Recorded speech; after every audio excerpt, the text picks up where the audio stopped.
Digamos que nosotros siempre que nos enfrentamos a un paciente que está con terapia antitrombótica, el primer año digamos que es algo que es relativamente sencillo, salvo algunas controversias. Sin embargo, llega algún momento en el cual tenemos que decidir suspender uno de los dos antiagregantes.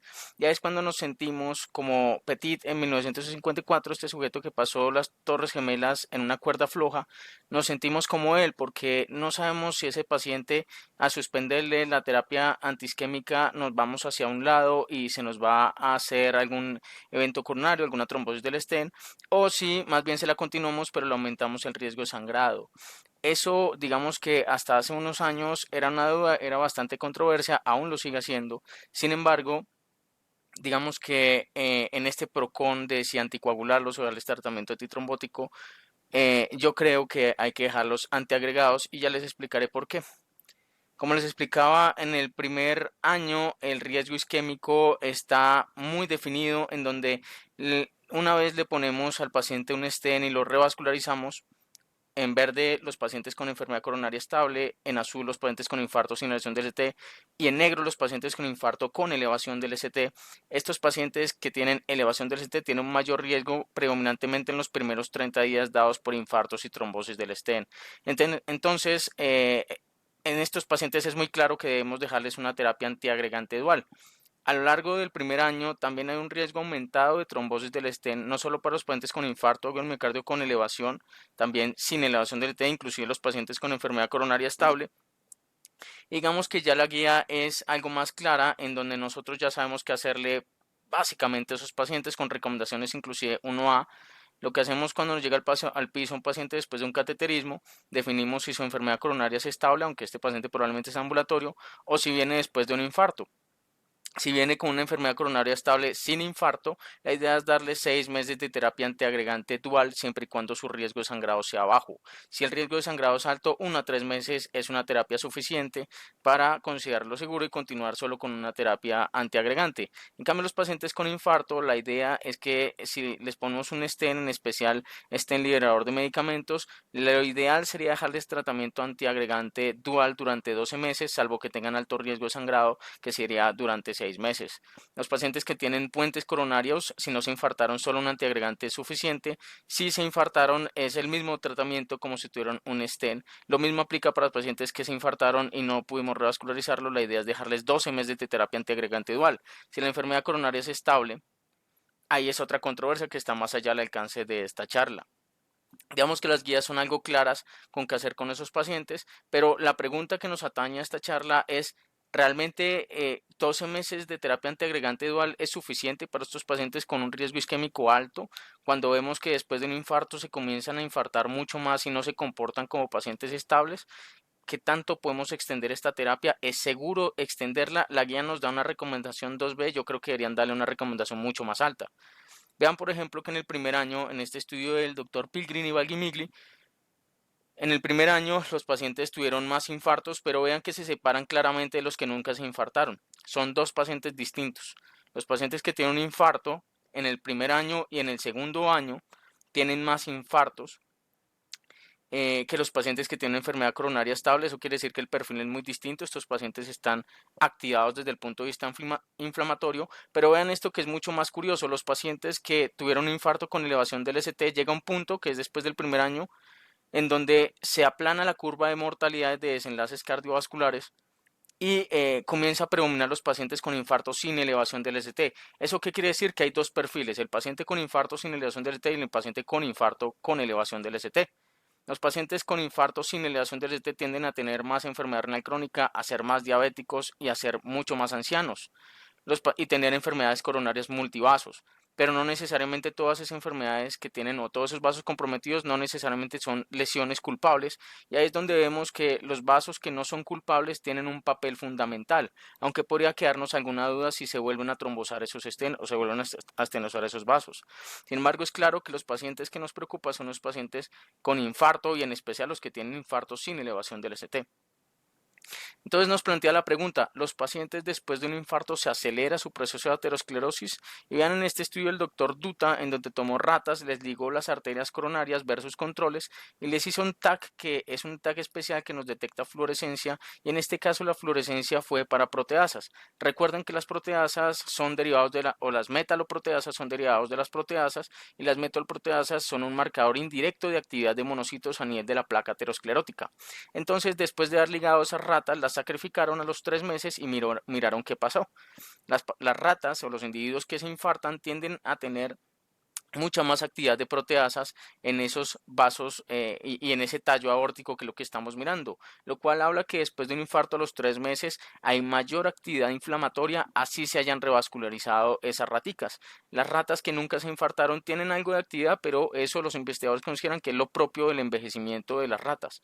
Entonces podemos tomar nuestra primera conclusión: después de un infarto hay una actividad inflamatoria y hay un aumento de la actividad de las proteasas y una aceleración de la aterosclerosis en esos individuos.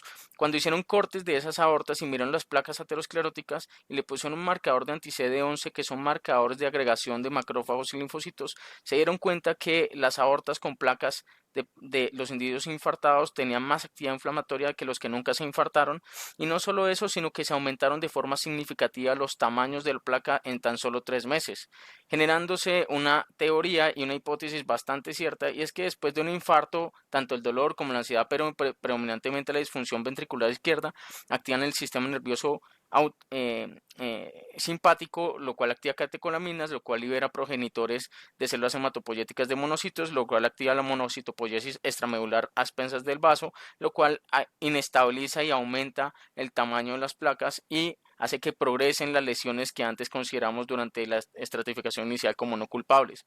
Ponerles beta bloqueadores y bloquear esta cascada hace que se reduzca la progresión de esas placas ateroscleróticas.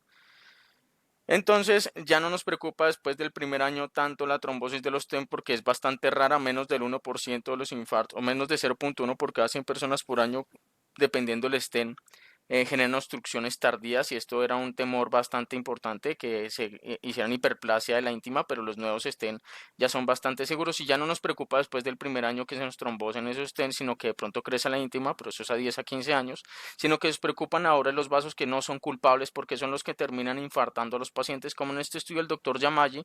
Él inicialmente intentaba mirar cómo se comportaban los estén convencionales a lo largo del tiempo, pero lo que nos interesa es que él descubrió, o bueno, entre muchos otros investigadores, él demostró que los infartos después del segundo al cuarto año, más de la mitad son por vasos que no son culpables, y de hecho la trombosis del estén es muy rara, menos del 1,5% de infartos son por trombosis del estén o por obstrucciones propiamente del estén. A los 15 años, el 15% de los infartos se ocasionan por obstrucción propiamente dicha del vaso culpable y revascularizado. Entonces, después del segundo año nos interesan más los vasos que no son culpables.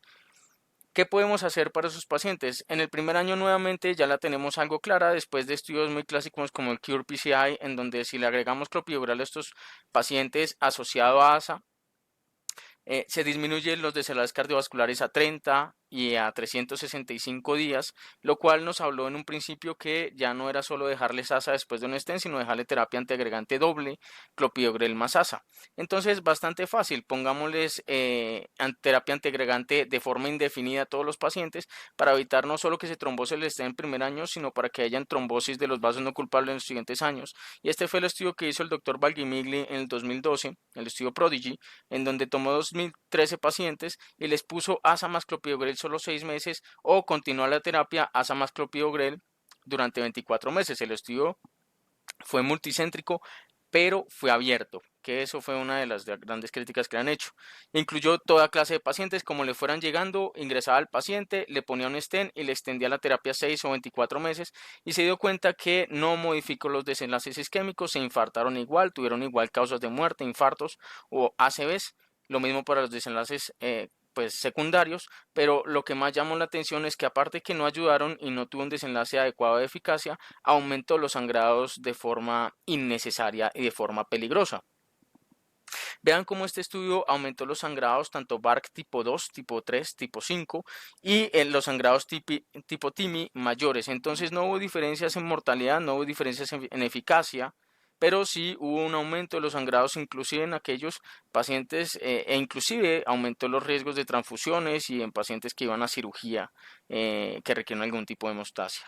Sin embargo, ahí no se quedaron todos los estudios y como en esta imagen uno tiene que seguir de pronto buscando porque sí había toda una armamentaria teórica, digamos que ellos dijeron de pronto no estamos escogiendo adecuadamente los pacientes, de pronto al incluirlos todos como van llegando estamos cometiendo un error y los exponemos y hay dos perfiles de pacientes, pacientes con alto riesgo isquémico y pacientes con alto riesgo de sangrado. Entonces, el doctor Einstein, si uno revisa los estudios antiguos, ya había demostrado eso hacía mucho tiempo. Los pacientes que les ponemos estén, independientemente si son liberadores de medicamentos o convencionales, al dejarles terapia antiagregante dual, disminuye los desenlaces de mortalidad y los compuestos de infarto o mortalidad, lo cual ya desde hacía mucho tiempo si nos decían hay dos clases de pacientes, los pacientes que tienen un riesgo isquémico alto, los pacientes que tienen un riesgo de sangrado alto, pero si usted logra escoger bien los pacientes que tienen un riesgo isquémico alto, les baja la curva y les disminuye la mortalidad. Este estudio no fue prospectivo, este estudio fue simplemente retrospectivo, ni comentaron a preguntarle a los pacientes cuánto duraron ellos con su terapia antiagregante dual, dependiendo 6, 12, 24 meses. Y los que decían, por su o sea, confiando en su palabra, que habían logrado continuar la terapia antiagregante dual hasta 24 meses, esos pacientes tuvieron desenlaces mejores de mortalidad y lograron protegerse de forma significativa. Entonces aquí es donde tenemos que darnos la pela y podernos decir si estos pacientes tenemos que protegerles el corazón o si podemos protegerles el cerebro sangrados o si hay alguna regla que nos permita lograr un balance entre diferenciar pacientes con alto riesgo isquémico y bajo riesgo de sangrado o pacientes con alto riesgo de sangrado y bajo riesgo isquémico. Y nuevamente la clave está en individualizar. Se realizó un estudio que se llamó el estudio DAPS de doble antiagregación dual, en donde nos dimos cuenta que al agregar una terapia antiagregante en este estudio multicéntrico, aleatorizado, doble ciego, en este ensayo clínico llevamos terapia antiagregante dual por 12 versus 30 meses, es decir, terapia convencional versus terapia extendida, un estudio solicitado por la FDA pues como para aclarar realmente qué tanto se nos trombosan los estén y qué tanto se nos estenazan esos estén, y el seguimiento fue hasta 33 meses porque después de 30 meses se suspendía la terapia antiagregante dual y se miraba si había algún efecto de rebote. Entonces se incluyeron el 88% de los pacientes con clopidogrel, el resto con prasugrel, muy poquitos, si no es que ninguno con ticagrelor, y se excluyeron pacientes con sangrados previos e infartos agudos del miocardio previos también, lo cual de pronto tendremos que ver más adelante que modificó estos resultados. Entonces, ¿qué vieron? La trombosis del stent sí se modificó de forma significativa, se lograron disminuir las trombosis del stent con la terapia que se hacía tanto acortada como la terapia extendida y vean cómo de forma significativa disminuyó, de forma no significativa, pues digamos que no se modificaron los desenlaces, sin embargo sí se aumentó de forma significativa los sangrados con la terapia antiagregante dual. Entonces nuevamente demostramos que aumentar la terapia hasta 30 meses aumentaba los sangrados y no modificamos de forma importante, digamos, los desenlaces compuestos, pero veamos aquí que en esta gráfica la trombosis del stent se disminuyó de forma significativa cuando dejamos terapia antiagregante dual. Y no solo eso, sino que pudimos ver que los eventos cardiovasculares mayores y los ACVs también se redujeron de forma significativa. La mortalidad, digamos que aunque hubo una tendencia a un aumento en números, no hubo un aumento significativo en la mortalidad y los infartos agudos del miocardio se lograron reducir. Entonces, este estudio nos dejó casi que lo mismo porque logramos reducir las trombosis del stent de forma significativa, pero también aumentamos los sangrados y una tendencia hacia el aumento de la mortalidad.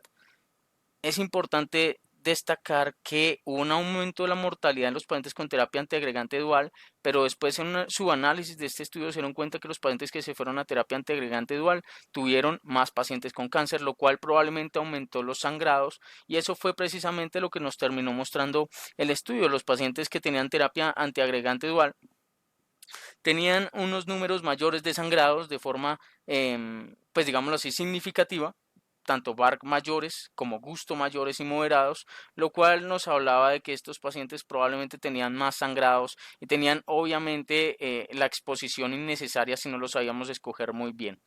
Entonces, concluimos después de este estudio varias cosas y es que obviamente los antiagregantes aumentan el riesgo de sangrado, Pero aún así hay algunos pacientes que se pueden beneficiar de la terapia antiagregante dual siempre y cuando su riesgo de sangrado sea bajo. De hecho, el 55% del beneficio del estudio DAP fue para infartos no relacionados con el stent, o sea, vasos no culpables. Y es importante después de este estudio tan grande poder diferenciar, y nos enseñó que deberíamos buscar más bien pacientes con riesgo de sangrado y pacientes con riesgo de trombosis y riesgo isquémico. Después del estudio DAP se hizo un subanálisis en quienes después de los 12 meses de terapia antiagregante dual se buscaron los factores que favorecían la trombosis de un stent y los factores que aumentaban el riesgo isquémico y se dieron cuenta que, bueno, realmente lo que hicieron fue realizar un puntaje para poder diferenciar dos clases de pacientes, los pacientes con bajo riesgo isquémico y que son estos de aquí abajo, los pacientes con bajo riesgo isquémico. Perdón, los pacientes con alto riesgo isquémico y bajo riesgo de sangrado, los que tienen dos o más puntos, y los pacientes de bajo riesgo, que son los de pacientes de bajo riesgo isquémico, pero con alto riesgo de sangrado. Entonces, si dividimos los pacientes después de aplicar el puntaje de DAP que sacaron de este estudio, dependiendo de los puntajes que den 2 o más o menor a 2, podemos clasificar pacientes en su riesgo isquémico. Alto riesgo isquémico, 2 o más. Este grupo de pacientes tienen una más alta tasa de riesgo cardiovascular y tienen también falla cardíaca, fe reducidas e infartos agudos previos. Esos pacientes recuerden que fueron excluidos en estudios previos del Dr. Valguimigli. Alto riesgo de sangrado son los pacientes también que tienen hipertensión, enfermedad renal crónica, intervenciones coronarias previas, pero tienen más ACV, cáncer y fibrilación auricular. Luego de eso nos dimos cuenta que al diferenciar estos dos grupos, menor a 2 puntos, bajo riesgo isquémico, alto riesgo de sangrado, o alto riesgo isquémico, bajo riesgo de sangrado, podemos ahora sí marcar la diferencia en donde los pacientes con bajo riesgo isquémico tienen, digamos que si usted continúa la terapia antiagregante dual con bajo riesgo isquémico, aumenta los sangrados y no modifica mortalidad. En cambio, los pacientes con alto riesgo isquémico y bajo riesgo de sangrado, usted si le continúa la terapia antiagregante dual no modifica los desenlaces de sangrado, pero sí eventualmente podría disminuir los riesgos de mortalidad. El problema del DAP score es que partió la aleatorización a partir de los 12 meses, lo cual es muy útil, pero tendríamos que esperar un año y recuerden que los pacientes no siempre duran un año con terapia antiagregante y muchos de ellos sangran. Entonces, en respuesta a eso apareció el Precise DAP, en donde comenzaron a alterizar los pacientes luego de la hospitalización inicial a los 7 días, que es lo que dura en promedio la hospitalización en Estados Unidos, y clasificaron los pacientes dependiendo de sus factores de sangrado en muy bajo riesgo, riesgo moderado y alto riesgo. El alto riesgo apareció a partir de los 25 puntos, que es en donde se separa la curva. Si los pacientes después de aplicarles el Precise DAP nos da más de 25 puntos, son pacientes que van a sangrar o tienen un altísimo riesgo de sangrado, tienen menos supervivencia libre de sangrados, diferente a los otros grupos por debajo de 25 puntos, y esos pacientes deberíamos dejar una terapia antiagregante dual corta. En cambio, los pacientes con riesgo moderado, bajo o muy bajo, podremos extender la terapia inclusive hasta 12 meses si es necesario, y ahí aplicar el DAP score para definir realmente si el riesgo isquémico es alto o bajo y definir si extendemos la terapia. Como nos damos cuenta, ya se lograron sedimentar los puntajes que nos dicen qué pacientes se van a beneficiar de esa terapia antiagregante dual y cuáles no.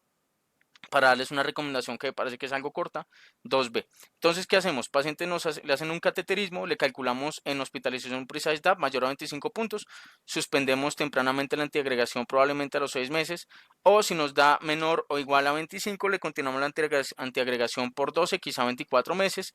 Si al año nos da una antiagregación de un DAP score menor a 2 puntos, detenemos la terapia antiagregante dual. Si nos da mayor a 2 puntos, extendemos la terapia antiagregante dual. Hasta ahí digamos que va la revisión de cómo a quién dejamos terapia antiagregante dual extendida y a quién no. La gran pregunta es cuánto tiempo.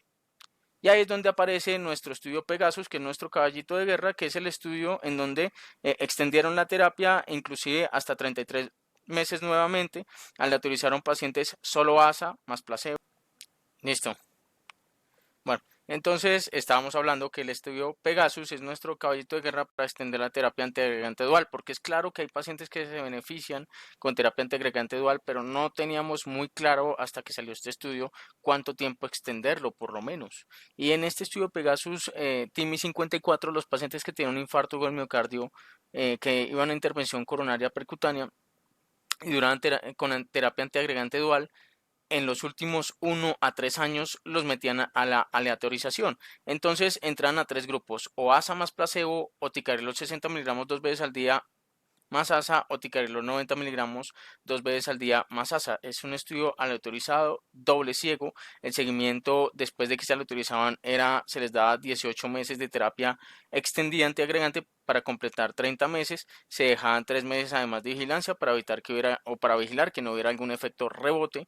Y los pacientes como criterio de inclusión tenían que ser mayores de 50 años de edad y que tuvieran alguno de los siguientes: una edad mayor a 65 años de edad, diabetes mellitus, infartos previos, lo cual les confiere un riesgo isquémico alto, enfermedad coronaria multivaso, enfermedad periférica, vascular periférica y enfermedad renal crónica con tasa de filtración menor, o enfermedad renal crónica, perdón, con tasa de filtración glomerular menor a 60 mililitros por minuto. Esos son pacientes alto riesgo, si se dan cuenta, y excluyeron pacientes con alto riesgo de sangrado, los que están anticoagulados, con coagulopatías, ACV recientes, tumores en sistema nervioso central, malformaciones arteriovenosas, hemorragias de vías digestivas en los últimos 6 meses o que tienen una cirugía en los últimos 30 días. Vean que los pacientes eran pacientes de bastante edad, 65 años, que llegaban inclusive hasta los 73, 74 años, y en su mayoría pues fueron hombres. Muchos de ellos lamentablemente no se representó muy bien Suramérica, pero eran pacientes más o menos pesados que estaban muy aterrizados a la realidad de hipertensos, diabéticos con dislipidemia.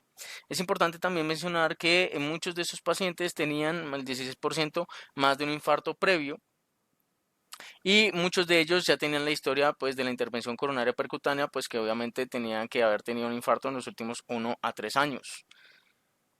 Entonces, lograron demostrar que en este estudio, luego de 3 años, los pacientes que se quedan solo con ASA y no recibían la terapia antiagregante dual tenían mayores desenlaces de muerte cardiovascular, infarto del miocardio o ACV, 9.4% los que estaban solo con ASA, versus 7.8% igual entre 90 y 60 miligramos, 2 veces al día ticagrelor. Pero lo que sí marcó de pronto la diferencia entre 90 o 60 miligramos es que si bien ambos disminuyen los desenlaces, digamos, fuertes cardiovasculares como muerte, infarto, ACV, vean cómo los disminuyen de forma significativa tanto 90 como 60 miligramos. Sí marcó mucho la diferencia que en cuanto a los desenlaces de sangrados, 60 miligramos 2 veces al día aumenta los números, más no estadísticamente significativo, pero pues realmente, digámoslo así, como escuché una vez en una charla, pegó en el palo, pero realmente de forma muy limítrofe disminuyó el número de sangrados 60 miligramos 2 veces al día, lo cual le confirió un acceso a las guías a ticagrelor 60 miligramos 2 veces al día. Y es importante destacar que en los subgrupos las dosis de 90 y 60 miligramos se comportan de una forma algo similar, tanto para el compuesto, desenlace opuesto, como para infartos, muerte cardiovascular o inclusive ACV, pero el grueso de todo es que disminuye significativamente los desenlaces cardiovasculares.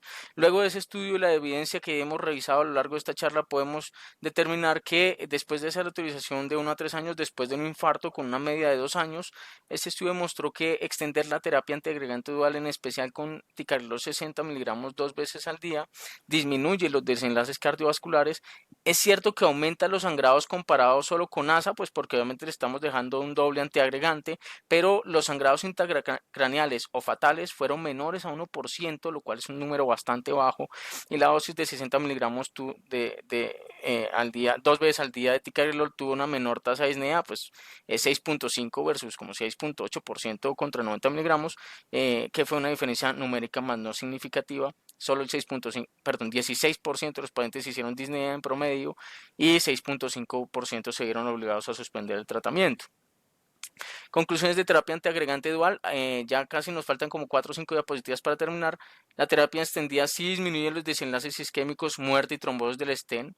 Algunos pacientes con terapia extendida pueden sangrar y por eso es importante poder elegir de forma objetiva a los pacientes con alto riesgo isquémico con el DAP score al año y bajo riesgo de sangrado con el Precise DAP. En el momento de la hospitalización, la terapia extendida tiene mayor evidencia con ticagrelor 60 miligramos 2 veces al día luego del primer año posinfarto y intervención coronaria percutánea, lo cual le da una recomendación 2B. Hay unos datos que sí es importante conocer después del Pegasus y es que les hicieron su análisis Y esto es la diferencia con anticoagulación con el COMPAS.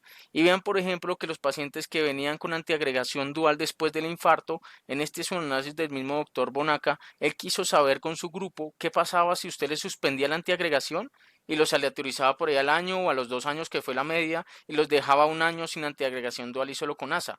Él quería saber, o lo que trataron de mirar estos investigadores, es si dejarlos ese tiempo sin la terapia antiagregación dual los pone en riesgo. Y vean que antes de la aleatorización, los pacientes que en el momento del infarto suspendieron la antiagregación menos de 30 días a un año o más de un año, es decir, los que continuaron con terapia antiagregante dual por más de un año tuvieron menos desenlaces cardiovasculares que los que suspendieron de una forma más temprana la terapia antiagregante dual antes de llegar a la aleatorización.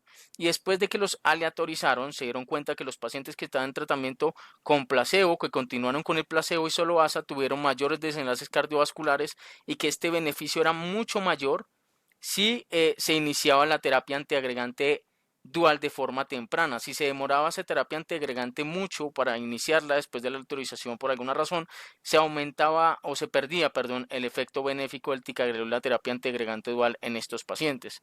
Vean cómo si nosotros después de que los aleatorizamos les iniciamos la terapia antiagregante dual y han pasado menos de 30 días después de que haya suspendido la terapia antiagregante dual inicialmente, es decir, si el paciente completó el año y pasaron menos de 30 días antes de reiniciar la terapia antiagregante dual y extenderla hasta 30 meses, el beneficio es mucho mayor que los que la suspendieron y duraron más de un año para volverse a iniciar la terapia antiagregante dual. Entonces, este subanálisis nos permite, aunque obviamente es algo exploratorio y probablemente habrá que, como los autores dicen más adelante, comprobarlo con otros estudios, pero vean cómo si sugiere fuertemente que suspender la terapia antiagregante dual, esperar a que el paciente, entre comillas, y aquí me enteran a dónde voy, se estabilice y esperar después a iniciarle nuevamente una terapia antitrombótica dual, podemos ponerlos en riesgo y se pierde ese beneficio quizá en estos pacientes.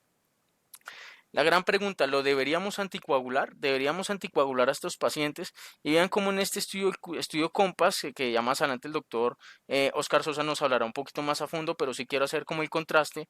En esta terapia quisieron comparar terapia de rivaroxaban 2 veces al día más ASA versus placebo más rivaroxaban 5 miligramos 2 veces al día y buscaron dos desenlaces, el de eficacia y el de seguridad.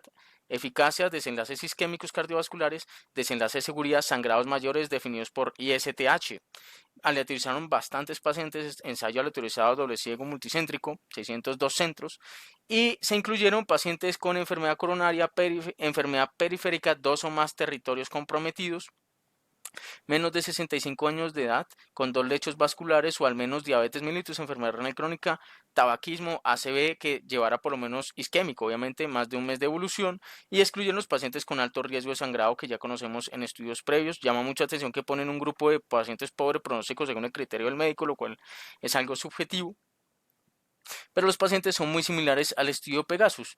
Lo único es que no pudieron definirnos muy bien cuáles fueron los pacientes, entre comillas, con enfermedad aterosclerótica estable, porque si ustedes se dan cuenta, más aquí abajo quiero mostrarles los pacientes que tenían infarto previo solo en el 61% de este grupo, vean aquí. Eso quiere decir que había un 28% de pacientes que no habían tenido un infarto previo y tenían enfermedad aterosclerótica en algún otro territorio. Es decir, incluyeron pacientes con enfermedad coronaria quizá estable, y que probablemente nunca se habían infartado. Y esto es bastante importante conocerlo porque quiere decir que hay dos clases de pacientes en este estudio. Lo que ellos definen como enfermedad arterial coronaria, que realmente para muchos no nos queda muy claro, es que es estable, porque la mayoría de los pacientes que lo utilizaron fue a los 7 años después de estos infartos.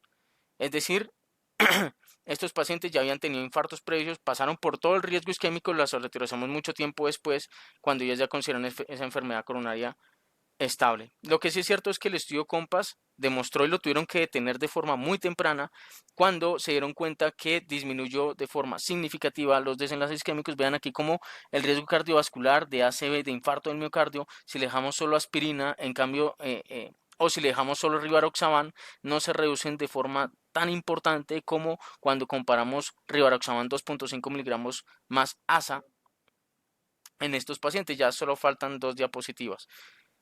Y en estos pacientes se aumentó el riesgo de sangrado porque le estamos poniendo anticoagulantes. Sin embargo, es importante destacar que los sangrados no fueron fatales, fueron sangrados mayores, pero no fueron sangrados que aumentaran la mortalidad y el beneficio neto es de un 20%, es decir, hay un mayor efecto de eficaz. Las conclusiones del COMPAS, realmente los pacientes con enfermedad coronaria estable, que no me quedó claro, por lo menos a mí, a muchos investigadores, déjale rivaroxaban dosis bajas más ASA reducen 24% los desenlaces cardiovasculares comparado solo con ASA, lo cual es muy bueno. Sin embargo, se aumenta un 70% los sangrados mayores, conservando solo un 20% del beneficio neto.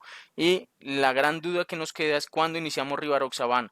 Se la iniciamos cuando tiene una enfermedad coronaria sin infartos previos, o sea, enfermedad coronaria estable. Ya tenemos estudios que nos dicen que esos pacientes sangran demasiado y es inaceptable dejarlos con terapia antitrombótica.